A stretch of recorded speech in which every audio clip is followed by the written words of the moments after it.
Hello, and welcome to this bonus episode of Candid Tiny House. It's a special occasion because one of our DIY builders, Louise Southerden, who you might remember from season 1, episode 4, has written about her journey of building a tiny house on wheels. The book is called Tiny, a memoir about love, letting go, and a very small house. And it tracks the story of Lou's DIY tiny house build in the Northern Rivers area in New South Wales, and the love relationship that she was in at the time. Fred and I had the privilege of reading the book earlier this year, and I have to say that what stood out to me was the realness of her accounts of both building as a DIY builder and the honesty that she lets us in on in her relationship, as it suffered massively during the tiny house build and eventually led to the relationship breaking down. So let's cut to it and get straight to hearing from Lou now. Hi. How was yoga? I was semi-present. So, yeah. How was your swim? The swim was good. And sometimes the swim wakes me up, but it also kind of relaxes me. So I'm just like, get my head together. Like, come on, remember what you've got to do. But I know this is relaxed. So yeah, that's good. We can massage our temples. So this is the new, exactly.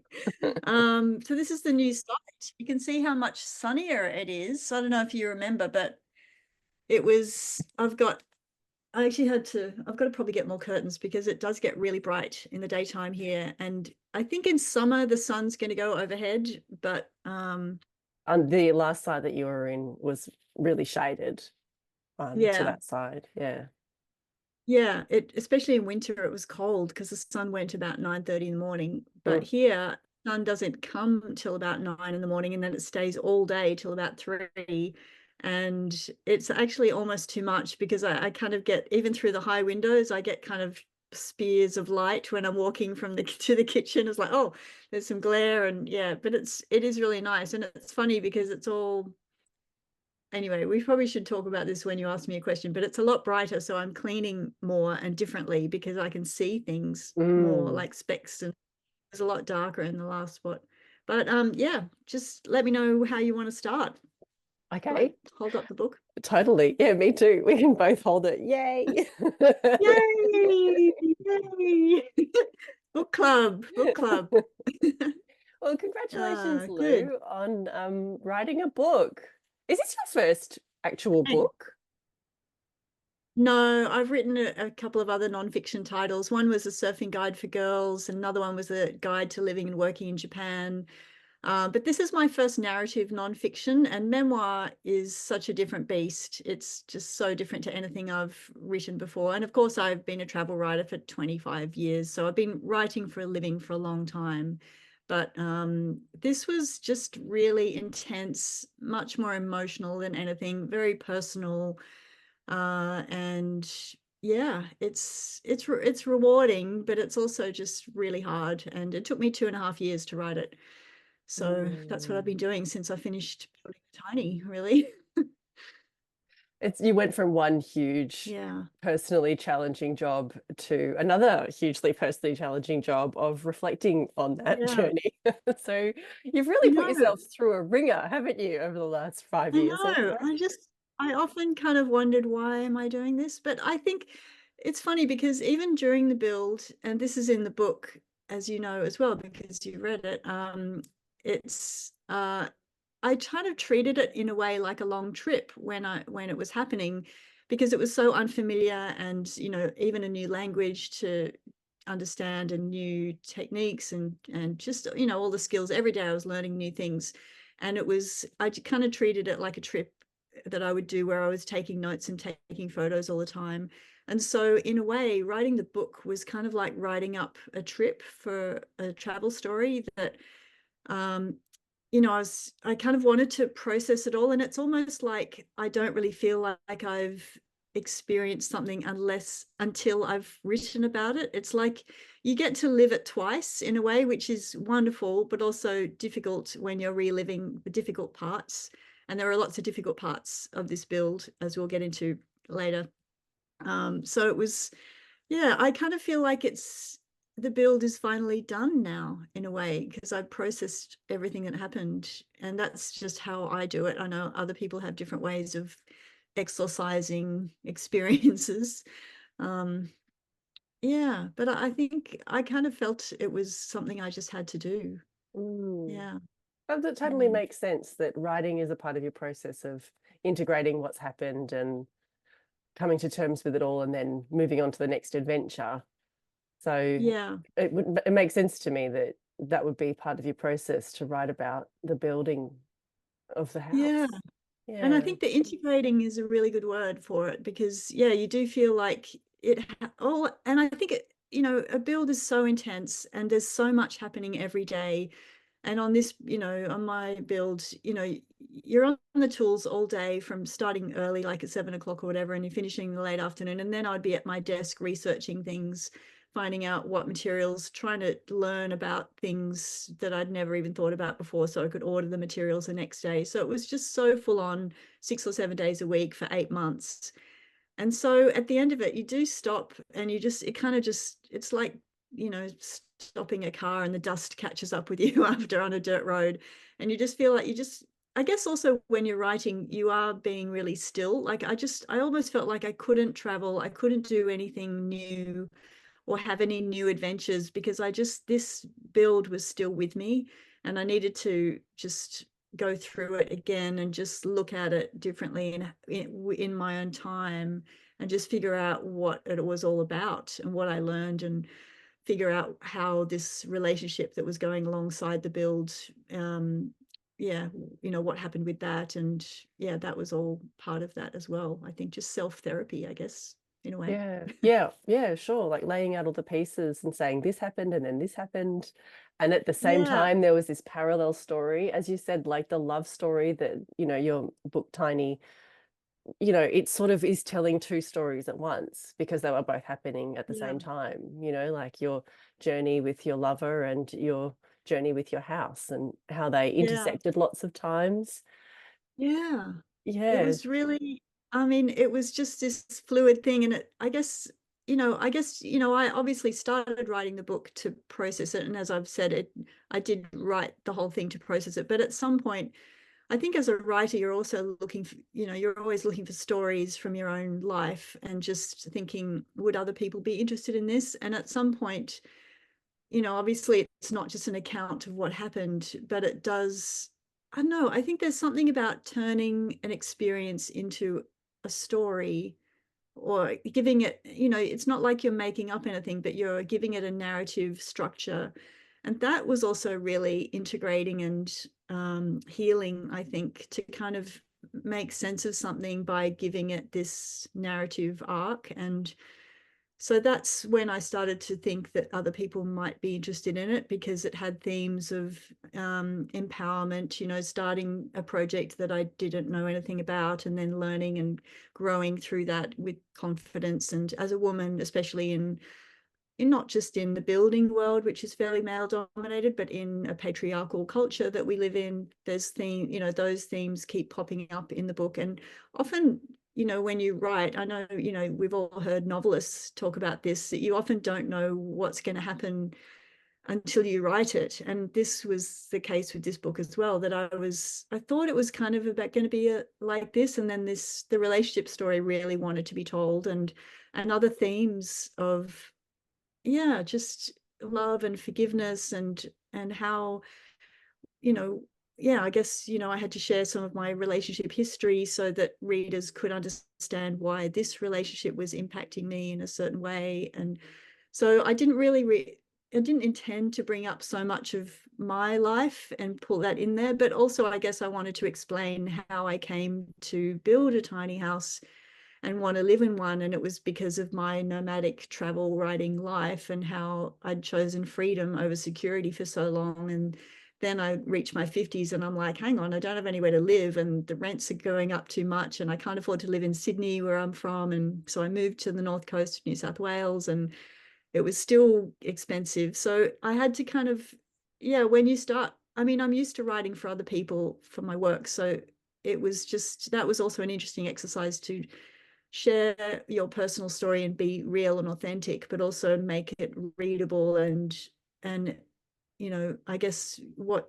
people want is a story with themes that resonate with them, so that even though they might not be building a tiny house, they can still recognize themes of, you know, overcoming obstacles and meeting challenges and finding your way through relationship hiccups and those kind of things. So it's, Yeah, yeah, I it's a found there was a lot. big experience. For sure. I mean, I found there was a lot of overcoming obstacles and like personal reflections on, you know, where are my strengths in this? You know, how can I bring that to this new project that I'm undergoing? You know, lots of Yeah, self-reflection on, you know, am I missing something? You know, where can I get the thing that I'm missing? yeah, You know, and so I think yeah, that these are things that we go through every time we embark on a new journey or, you know, new job or new role, like becoming a parent or taking on a new thing in our lives that we genuinely don't know how we're going to do yeah, this, and we're yeah, finding the tools as we go. So it feels like a really yeah, relevant and applicable to many different situations. But, you know, there's a lot of yeah, people who have very specifically the same situation, you know, like taking on a tiny house on wheels build and navigating all of the complexities that that brings. It's hard. yeah, There's a lot of practical considerations that we're learning as we go. And often there's partners involved. And geez, if you want yeah, dynamics to come up, this is a great yeah. opportunity for that. That's right. It's a great crucible. And I guess I've seen so many videos of happy couples building, and obviously people often show, as we all do, you know, the good bits and we skip over the other bits. But I kind of felt like my experience was so different because we didn't end up, you know, having a happy build together. It wasn't strengthening our relationship. It went the other way. So I kind of wanted to burst the bubble on that a bit and just show people that actually it's not always happy and smiley and fun and bonding. And I wished that it was for us, but yeah, I guess it just, you know, I guess any extreme experience like this, and I guess it is an adventure. It takes you maybe where you need to go if you think like that, or it's just, yeah, things just, I mean, building is stressful, whether it's a tiny house or it's a grand designs project. I mean, you just, yeah, there's a lot going on, a lot of decisions, you know, yeah, you're always, yeah, anyway. And I've also included in the book, as you will have seen, some photos. So there's a whole photo insert of this, you know, the build itself, the frame, the cladding, things that I talked about in the build. So I deliberately wanted to include those so that people who don't know about building tiny houses will be able to, I mean, I've tried to, it is detailed in the build, right? Like there's a lot of detail about all the steps that we went through, but it's not a how-to. And yeah, I guess for a lot of people, they might not know what a timber frame actually looks like, or so I It's, wanted to include those pictures as a bit of guidance as well. yeah, I think that it's a really beautiful reference, partly because they're beautiful pictures and Oh, really thanks. lovely high res pictures. But also like thought you did a really nice job of making technical building facts, presenting them in plain language. So, you know, Oh, good. you're not jargoning people and you're not Yeah, assuming knowledge so that you wouldn't really get why that lintel yeah, placement was important or whatever. You know, like you've really delivered it from a true DIY perspective, which is like, I had no idea that this is this. How about yeah, this? You know, like, and we yeah, join you as a reader, you know, in the yeah, unveiling of these sort of concepts from a whole different industry that you've never had anything to do with. So, yeah, oh, is that what that is? Ha, there's a name, you yeah. know. I know.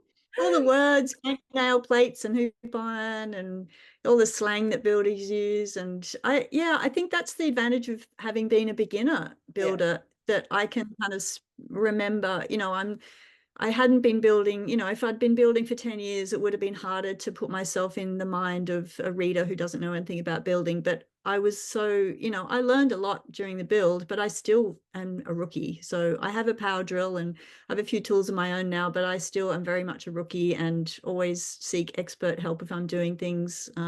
So yeah, Yeah. yeah, Yeah. it's easier to talk beginner to beginner sometimes. Yeah. Well, I think that readers will appreciate how you've presented that technical information in and with the Yeah. support of those pictures. It really does like, oh yeah, I see what you mean, That's Oh, nice. good, Yeah. good. Oh, What thank was it you. like, Lou, working from home and writing in a tiny space for that long? It was great, actually. Like I'm really glad that I decided to give myself a dedicated workspace in the tiny. So, and that was one of my prerequisites for the design, that I didn't want to be packing up my books and papers each night to eat dinner. So I was really glad to have that. And I'm sitting at my desk now, as you can see.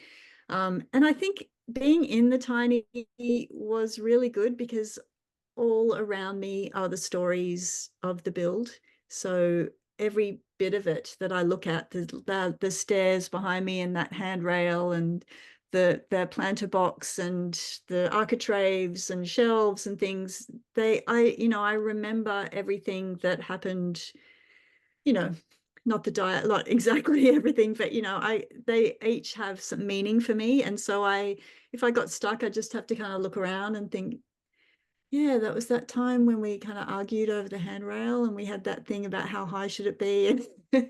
And or we had that beautiful day where we put the architraves up and I learned something new and we really got along well that day. And yeah, and now I've moved the tiny only about 6 weeks ago, Mm. which is it's like a whole new chapter now. And Perfect I say timing, at the book really. move. Oh, the timing. I tell you what, the tiny house, the relationship, the book, it's all been so wrapped up together. And even it was just in the end, I moved on a Wednesday morning, and then that afternoon I had to do the final corrections for the book, and the next day it went to print. So it was just so weird that it was like, wow, it was like a big cosmic thing that it all happened at once. And then I've spent the last month or so just doing the setup here, making sure everything's. I had to rebuild the deck and put in some paving stones and do some home maintenance that I'd postponed because I was finishing the book and I knew I was going to move. So I just feel like I've still been only in the last week or so just had it kind of like, okay. Tell me about finding a new site. What was that like? How Yeah. did you do it? How did you find it? Do you just want to unpack what that process was like for you a little bit?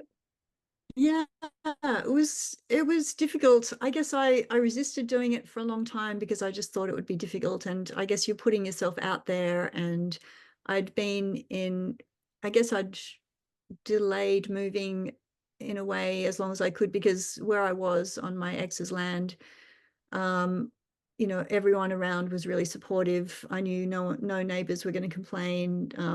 It was inside of the road, but people were fine with it. I'd lived there for a couple of years, or 3 years really. So even while we were building, it was there. So I just felt kind of safe there.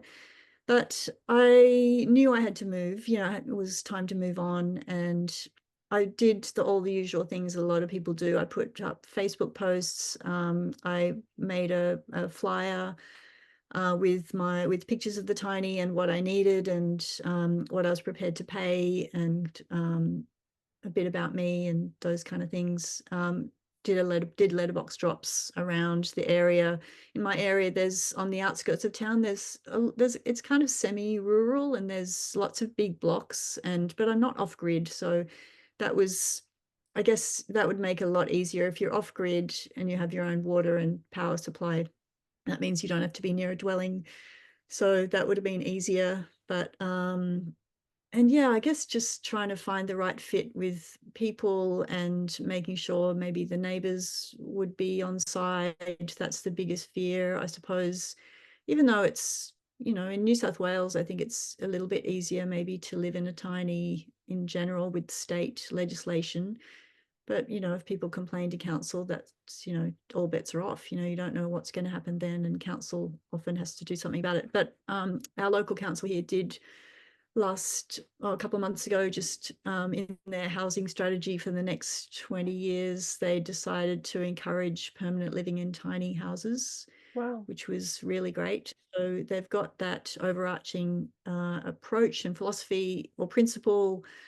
So they haven't got direct policies yet, like Mount Alexander Shire where you are, but yeah, it's coming. So That's a good step hopeful. forward. That's like a good, you can appeal to their principles, that it aligns with their strategy if it comes up. And all I've heard, yeah, exactly. And all I've heard from people who work in council as staff and also councillors I've spoken to are really positive about it. So yeah, but that was, so I guess in the end, I found a site where I'd just by chance dropped a leaflet, a flyer in the letterbox of someone I knew, not knowing that they lived there.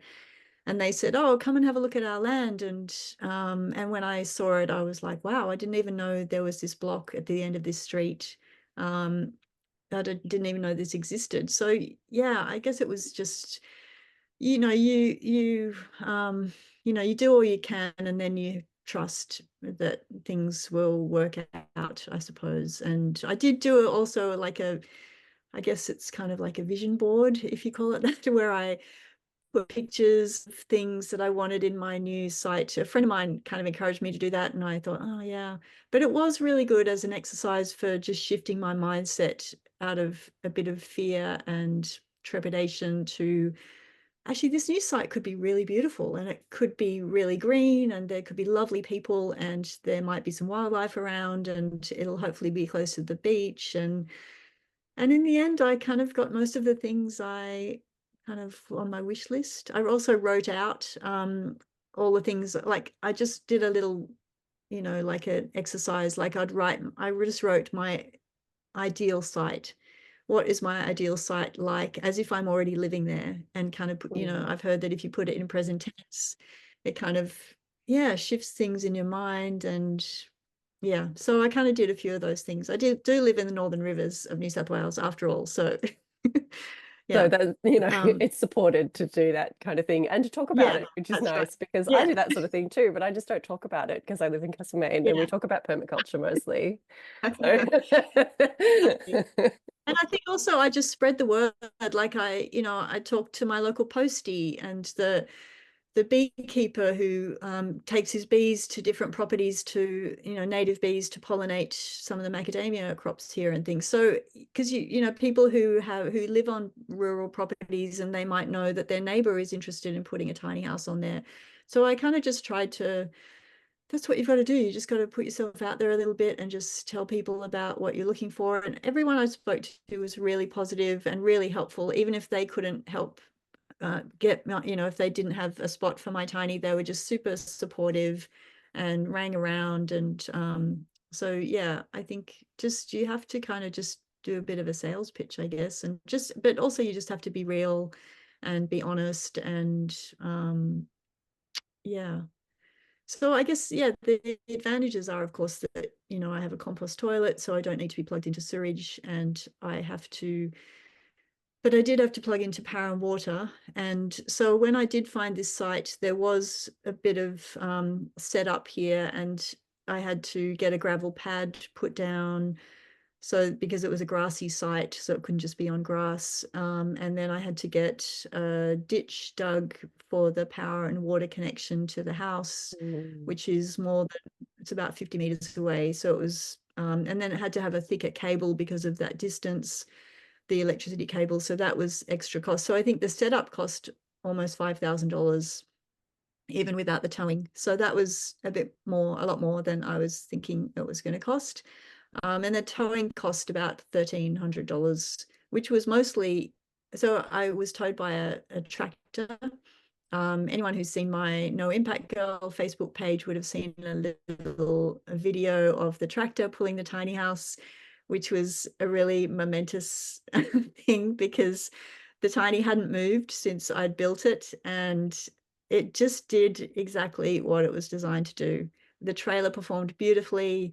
The tiny house and the building method just everything worked. None of the windows shattered, none of the walls split. It was just, yeah, it's really, everything actually went really smoothly. But yeah, the cost of moving, I didn't move very far from where it was, but the main cost was transporting the tractor from a nearby town on the back of a truck. So the towing guy had to rent the truck for 4 hours or so, and to bring the tractor here, and then to do the move, and then to take the tractor back, because he couldn't put the tractor on the highway to get to the town where it lives.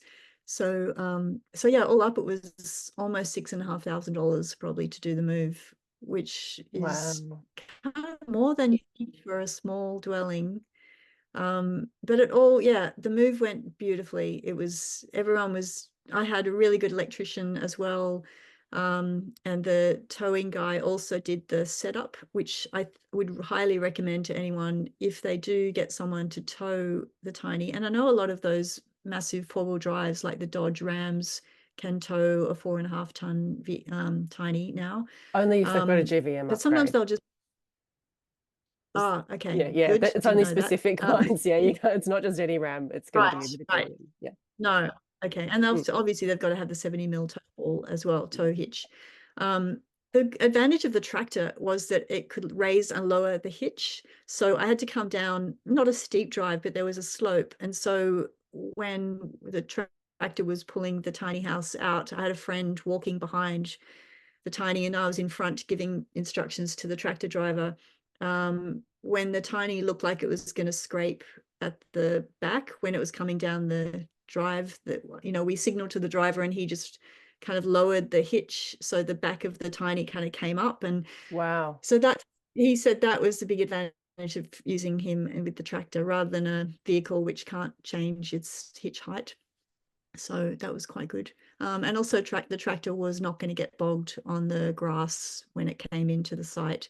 And it was great having the tractor driver. He's a civil works guy, and I can give you, I mean, for anyone up here, I can give you his details to put in the link Yeah. below this. But he did the gravel pad, he did the excavating for the ditch for the power and water. And I think having someone who can do the setup and then the towing, because he's doing the towing, he knows what he needs to get a vehicle onto the gravel pad. So it was, and he'd moved a couple of tiny houses he'd moved a friend's tiny house, but he moves tiny houses all the time. So he knew exactly what was needed. Instead of getting someone else, or I was even thinking, oh, I'll just get some gravel and spread it around and stuff. But I'm so glad I didn't do that, because it wouldn't have worked. And yeah, he knew exactly the kind of gravel, because there's so many different kinds. And what's going to be a solid base under your Tiny, because concrete is just way too expensive and also permanent. So you often don't have that flexibility, or that option when you're renting land from someone, as I am. Yeah. So Yeah, I yeah, can totally see how having somebody who holds the whole vision of like the transport, the entry, the exit, the where it's going to be, how it's going to be orientated. Somebody who yeah, holds all of that and is managing the whole job is ideal, so yes, it's not siloed exactly. and people aren't going Yeah, like, oh yeah, but surely it's orientated that way. It's like, no, I can't he get said it out would if be I all right. orient. Yeah, exactly. So, and he came early, he came and did a recce, and we figured out which branches we had to trim to get the Tiny in. And it was just, as you say, very holistic. So Mm. that was good. So the move, and it was kind of surreal, I was lying in bed the night before the move and just thinking, this is weird. Tomorrow night I'm going to be lying in my same bed, in my same house, but I'm going to be in a completely different place. That is So weird. it's weird to move your house. It's weird to move house by actually moving your house. It's really and weird. then and then I woke up the next morning, but it was totally different because the light's different. My Tiny is oriented in a different direction now, so the sun comes in from a different angle. Yeah, it's really, it is very different. It almost feels like a different tiny house in a way. Mm. So yeah. Lovely. Um, Well, thank you so much, Lou. I really want to to all your congratulate you questions. and thank you for Oh, your thank you. generous Can we hold them up? sharing. Yeah, like it's such a pretty book. Like Yeah. Fred and I were looking at the cover going Oh, like it's got feminine, it's got construction, it's got beach, it's got like it's beautifully yeah. framed. It's a really lovely presentation of the book. So Oh, yeah, but I just want to thank you for being thank you. so honest and so generous with your process because I mean for me, Candid Tiny House, it's really like hits the nail on the head, you know, to use the silly Yeah. metaphor. Yeah. But you know, It's perfect. it's Perfect. perfect because I don't like it when people gloss over the hard bits. I want people to be able to Yeah. go in with their eyes open and reading your Yeah. book and, you know, hearing about real life stories like this. I think it really enriches people and helps them gather in the resources that they're going to need and get the supports in and to be gentle with themselves when things don't go well because or don't go Yeah. exactly as planned or on time or whatever, because that's just it. You're just doing the process and then they'll have a story to tell too. But I think that we can Yeah. arm each other with honest depictions and sensitive approaches to, you know, the very real emotional journey that happens concurrently Mm, with the build. mm. Yeah. So Yeah. thank you I so think, much. yeah, that's, as you say, everyone probably goes through some emotional journey. And yeah, I think I think it does help to be real and just say how it is, because I think in the tiny house world, there is a lot of that gloss and glamour. And, I guess, I mean, I love that you guys are selling trailers and doing the workshops as you've always done, because, as you know, it started off being a DIY movement, and it's probably less, much less now a DIY movement, isn't it? I mean, most people seem to get their tiny houses built by tiny house builders, but the DIY thing is still so rewarding. And so, even though it was hard, I just would encourage anyone who's got the chance to do a DIY tiny house build to do it. If you have a site, if you have people who know what they're doing, who can help you, and tools, and if it comes together and you get the chance, just take it, because it's just so rewarding to design and build your own home. And as Fred has said as well in his workshops, that's something that we don't really get a chance to do in modern life, in the modern world. Mostly that's taken out of our hands by builders. And yeah, tiny houses give that back to us. So Yeah, I we're guess very lucky. yeah, we are. In generations gone by, many people would have had that opportunity. Well, thank you Yeah. so much, Lou, and good luck with the Thanks. book launch. Thank you. Thanks so much, Shannon, for doing this. I really appreciate all your support as well. Oh, ditto. Phyllis Mitchell. Good. Okay, Good. see ya. Yeah. Bye. Bye. Okay, that's it. That's hearing from Lou about her beautiful new book.